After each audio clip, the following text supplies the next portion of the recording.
قرآني في قلبي دوما يغمرني من فيض ضياء. گزشتہ سال سیلاب کی تباہ کاریوں کا شکار ہونے والے ہزاروں خاندانوں کو ہم بھولے نہیں. متاثرین کی مشکلات کا ازالہ کرنے کے لیے MTJ فاؤنڈیشن کا وسیع تقسیم راشن پروگرام سیلاب سے متاثر ہونے والے 7 بڑے علاقوں میں انشاءاللہ راشن تقسیم کیا جائے گا.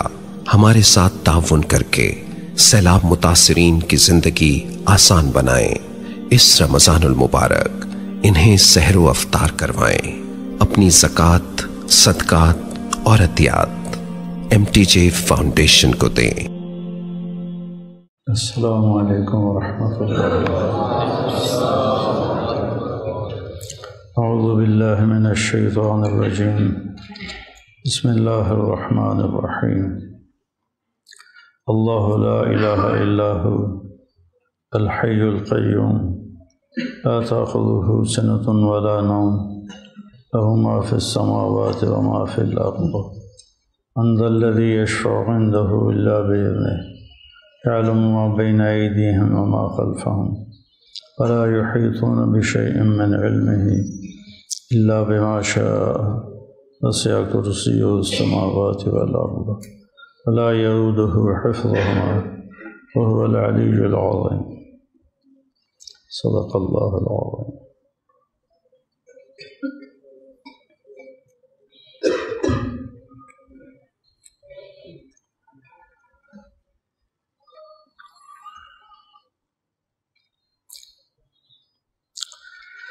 اللہ وہ ہے جس کے سوا کوئی معبود نہیں، ہمیشہ زندہ، ہمیشہ قائم، نہ اسے اونگ پکڑتی ہے نہ نیند. جو کچھ آسمانوں اور زمینوں میں ہے اسی کا ہے. کون ہے جو اس کے سامنے شفاعت کر سکے سوائے اس کی اجازت کے؟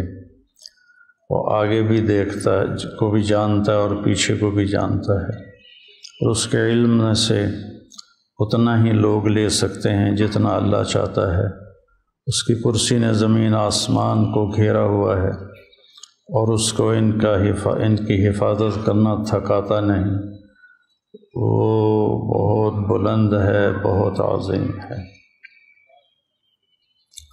یہ آیت الکرسی اس آیت کو کہتے ہیں جو میں نے آپ کے سامنے تلاوت کی ہے.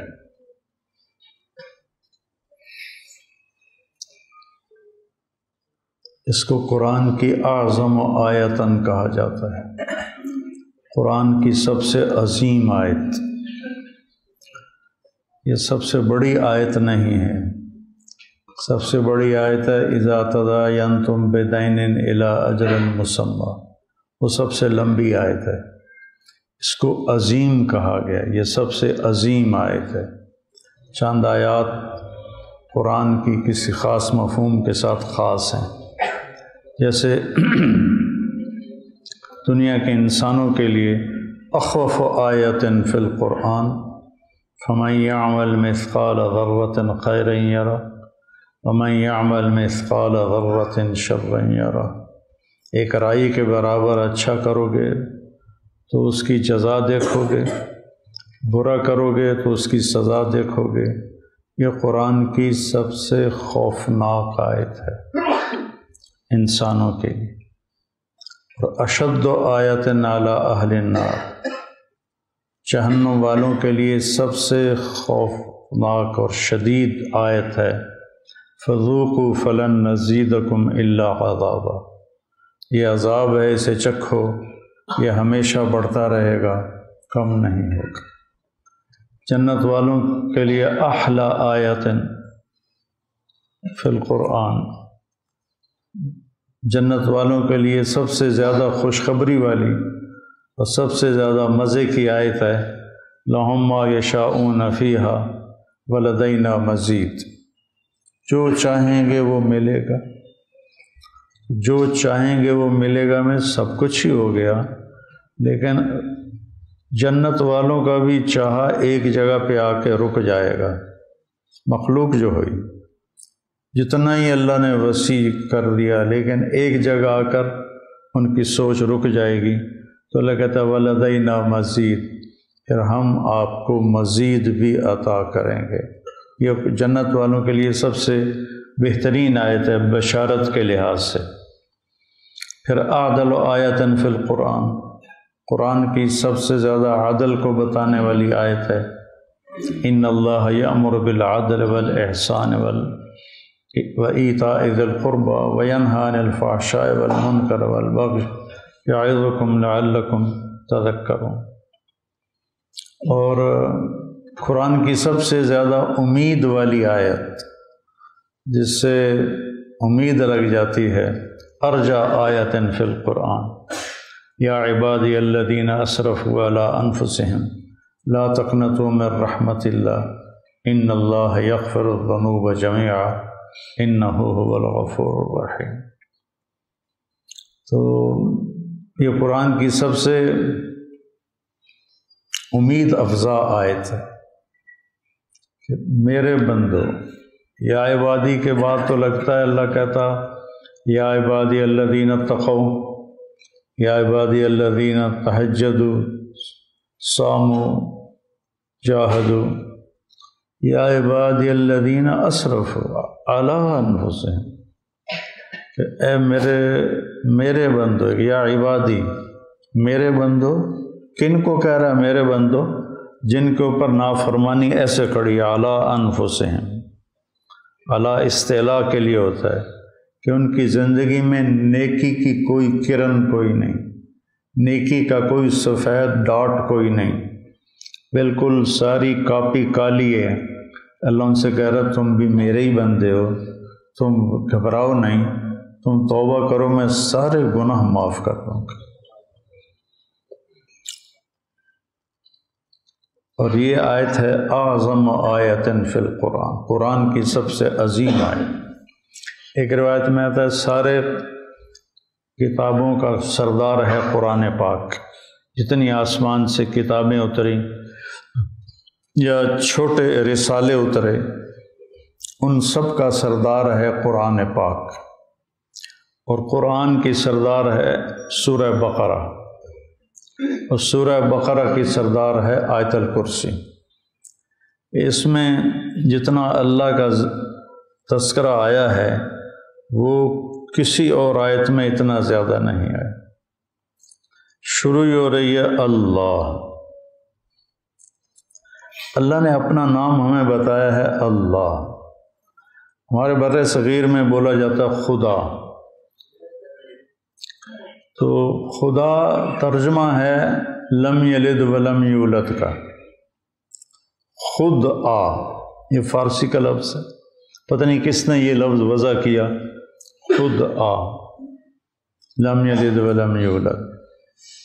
تو یہ ترجمہ ہے اللہ کی صفت کا، یہ نام نہیں ہے، اور کسی کی نام کو اس کے معنی سے پکارو تو عجیب نہیں لگے گا۔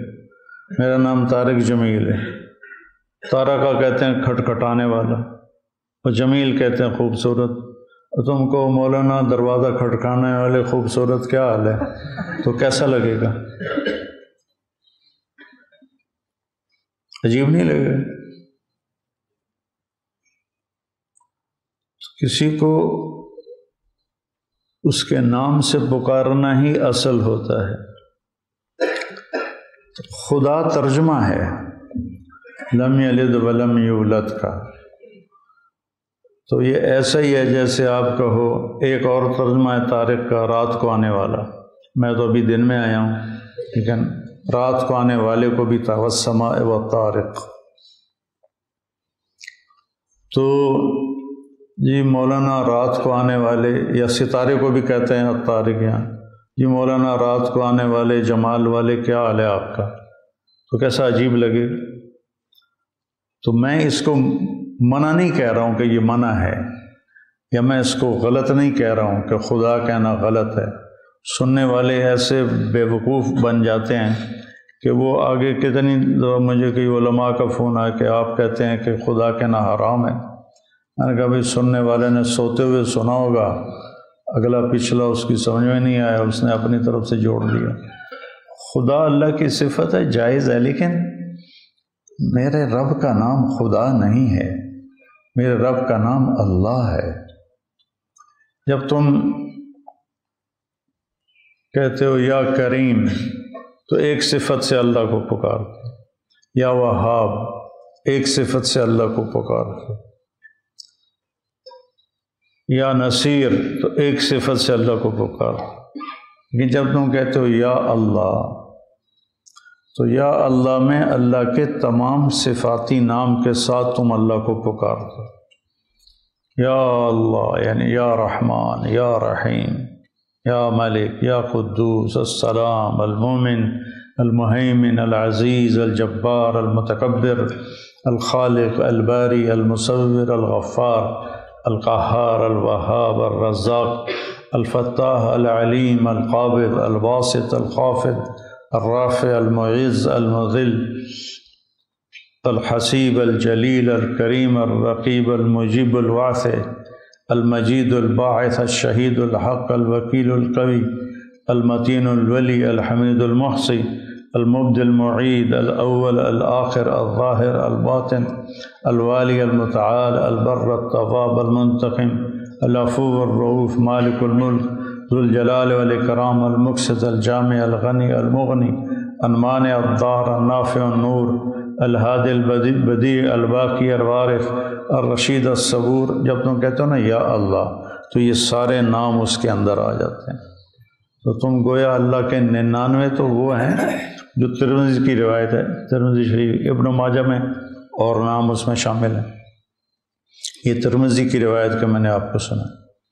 تو جب کہتے ہو یا اللہ تم اس کے تمام صفاتی ناموں سے، جب کہتے ہو یا خدا تو صرف لم یلد ولم یولد کہ تم صفت میں اس کو پکارتے ہو، اور اللہ کو اس طرح پکارنا کہ تمام صفاتی نام اس میں آ جائیں، وہ صرف لفظ اللہ ہے، اللہ کے سوا اور کسی میں یہ معنی نہیں پایا جاتا۔ تو یہ پٹھان خدا کا بھی امالہ کر دیتے ہیں، خدائے پاکا، خدائے، یہ خدائے کے ساتھ یا بڑھا دیتے ہیں۔ تو اس لیے اس سے میں حرام نہیں کہہ رہا ہوں، سن رہے ہو؟ بولو ہاں، میں حرام نہیں کہہ رہا ہوں، میں ناجائز نہیں کہہ رہا ہوں، میں کہہ رہا ہوں خلاف اولا ہے۔ افضل یہ ہے کہ اللہ کو اس نام سے پکارو جو اللہ نے خود اپنا نام ہمیں بتایا ہے۔ اللہ نور السماوات والارض، اللہ الذی رفع السماوات بغیر عمد ترونها واللہ الذی لا الہ الا هو عالم الغیب والشہادہ هو الرحمن الرحیم هو اللہ الذی لا الہ الا هو الملک القدوس السلام المؤمن سے آخر تک۔ تو اللہ کہنے سے کہو اللہ، زمین سے لے کر آسمان تک نور پھیل گیا ہے۔ خدا ایک انسان نے لفظ بنایا ہے، اس میں وہ نور ہی نہیں جو لفظ اللہ میں نور ہے۔ تو عادت ڈالو اللہ کہنے کی، خدا نکل جاتا ہے منہ سے، کوئی حرام نہیں، کوئی ناجائز نہیں۔ بڑے بڑے اکابر نے، بلکہ بر صغیر کے علماء نے اللہ استعمال ہی نہیں کیا، خدا ہی استعمال کیا۔ تو میں اس کی نفی نہیں کرتا ہوں، لیکن میں یہ کہتا ہوں کہ یہ افضل نہیں ہے کہ تم اللہ کو چھوڑ کر خدا کہو۔ افضل یہ ہے کہ اللہ ہی پکارو، اللہ ہی کہو۔ لفظ اللہ میں جو نور ہے، کسی صفاتی نام میں وہ نور نہیں ہے، پھر ایک انسان کے رکھے ہوئے نام میں وہ نور کہاں سے آئے گا؟ تو اس کی عادت ڈال، لکھو جب تو اللہ کا تذکرہ ہے تو اللہ لکھو، خدا نہ لکھو۔ بولو جب تو اللہ بولو، خدا نہ بولو۔ میں بار بار کہہ رہا ہوں کہ غلط نہیں ہے، جائز ہے، کہ تم، مجھے ڈر ہے کہ تم میری طرف سے فتویٰ لگا دو گے کہ مولانا نے کہا حرام ہے خدا بولنا، تو میرے لیے مصیبت نہ ڈال دینا۔ میں اپنی ذمہ داری سے بری ہو رہا ہوں تمہیں بار بار کہہ کے بتا کے کہ خدا کہنا ناجائز نہیں، لیکن افضل نہیں ہے۔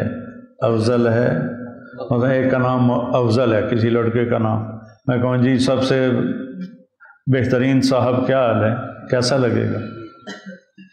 اسلم جی سلام